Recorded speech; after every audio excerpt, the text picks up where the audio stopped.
प्रधानमंत्री नरेंद्र मोदी के राज्यों से टीकाकरण की जिम्मेदारी लेने और दीपावली तक गरीबों को राशन देने के लिए करीब 80,000 करोड़ का अतिरिक्त भार उठाना पड़ेगा। हालांकि केंद्र सरकार ने टीकाकरण के लिए 35,000 करोड़ की राशि का पहले ही आवंटन कर दिया है, लेकिन वैक्सीन की खरीद के लिए करीब 10,000 करोड़ का अतिरिक्त खर्च आएगा। अब सवाल ये है कि पहले से ही आर्थिक दबाव में काम कर रही केंद्र सरकार आखिर इसके लिए पैसा लाएगी कहां से? मोदी जी ने राज्यों को अपने खर्च से वैक्सीन खरीदकर टीकाकरण के अपने आदेश से पीछे हट गए और इसका ठीकरा प्रदेश सरकारों पर फोड़ दिया। उन्होंने कहा कि राज्यों की भारी डिमांड पर ही केंद्र ने ये जिम्मा सरकारों को सौंपा था। आपदा में अवसर को पहचानने में मोदी जी का कोई सानी नहीं है, लिहाजा 6 राज्यों में होने वाले चुनाव को देखते हुए जिम्मेदारी केंद्र को दे दी गई। आज ये निर्णय लिया गया है कि राज्यों के पास वैक्सीनेशन से जुड़ा जो 25% काम था, उसकी जिम्मेदारी भी भारत सरकार उठाएगी।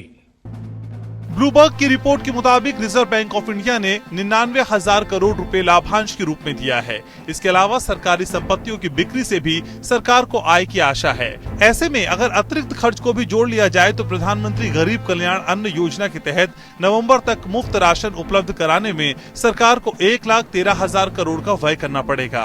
पहले ये आर्थिक बोझ राज्य सरकारों को उठाना था, लेकिन राज्यों के ग्लोबल टेंडर जारी करने पर भी दुनिया भर की वैक्सीन कंपनियों ने बहुत दिलचस्पी नहीं दिखाई थी, जिससे देश भर में वैक्सीन कार्यक्रम के लगभग रुकने की नौबत आ चुकी है।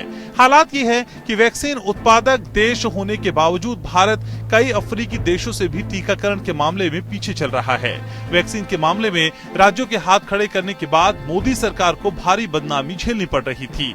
दूसरी तरफ देश के सुप्रीम कोर्ट ने केंद्र सरकार से जिस अंदाज में जवाब तलब किया, उससे केंद्र की खासी फजीहत हो रही है। अदालत ने टीका खरीद से जुड़ा कागजात तलब करने से कोविड प्रबंधन में केंद्र की जवाबदेही और जिम्मेदारी के प्रति अविश्वास जताया था। ऐसे में विपक्ष भी मोदी सरकार की नाकामी पर सवाल खड़े कर रहा था। लिहाजा मोदी जी ने ऐसा कदम उठाया जिसको भांपना किसी के लिए भी मुश्किल था। लेकिन ये टीकाकरण इस साल दिसंबर तक पूरा होगा कैसे, इसको लेकर अब भी संदेह जताया जा रहा है।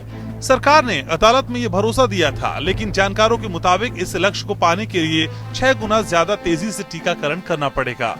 वहीं समझा जा रहा है कि इस तय समय सीमा के भीतर टीकाकरण पूरा करने के लिए वैक्सीन हासिल करना भी केंद्र सरकार के लिए बड़ी चुनौती साबित होगी। लेकिन फिलहाल मोदी जी 23 करोड़ डोज लगाए जाने को भी अपनी उपलब्धि के रूप में पेश कर रहे हैं। हमारे देश ने, देश के वैज्ञानिकों ने ये दिखा दिया कि भारत बड़े बड़े देशों से पीछे नहीं है। आज जब मैं आपसे बात कर रहा हूं तो देश में 23 करोड़ से ज्यादा वैक्सीन की डोज दी जा चुकी है। 23 करोड़।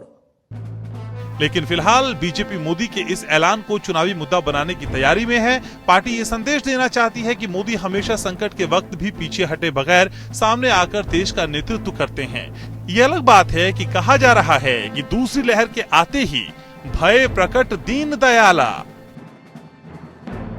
Bureau report, APN।